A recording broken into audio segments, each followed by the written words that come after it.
Ang mabuting balita ng Panginoon ayon kay San Juan. Noong panahong iyon, nang makita ng mga tao na wala na si Jesus ni ang kanyang mga alagad, sa lugar na kinainan ni Jesus ng tinapay, sila'y sumakay sa mga bangka at pumunta rin sa Capernaum upang hanapin si Jesus. Nakita nila si Jesus sa ibayo ng lawa at kanilang tinanong, "Rabbi, kailan pa kayo rito?" Sumagot si Jesus, "Sinasabi ko sa inyo, hinahanap ninyo ako hindi dahil sa mga kababalaghang nakita ninyo, kundi dahil sa nakakain kayo ng tinapay at nabusog. Gumawa kayo hindi upang magkaroon ng pagkaing nasisira, kundi upang magkaroon ng pagkaing hindi nasisira at nagbibigay ng buhay na walang hanggan.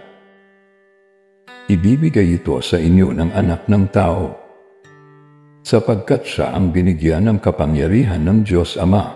Kaya't siya'y tinanong nila, "Ano po ang dapat namin gawin upang aming maganap ang kalooban ng Diyos?" Ito ang ipinagagawa sa inyo ng Diyos. Manalig kayo sa sinugo niya, tugon ni Jesus.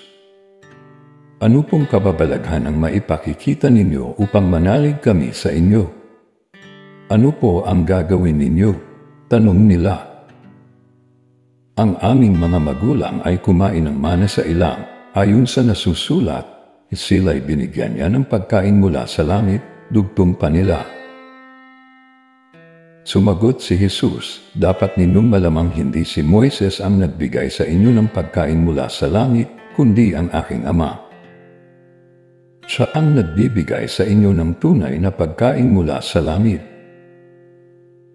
Sapagkat ang pagkain bigay ng Diyos ay yaong bumaba mula sa langit at nagbibigay buhay sa sanlibutan."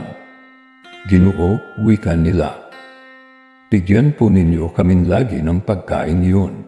"Ako ang pagkain nagbibigay buhay," sabi ni Jesus.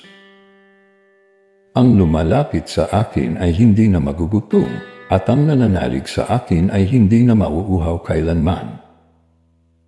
Ang mabuting balita ng Panginoon. Pinupuri ka namin, Panginoong Hesukristo.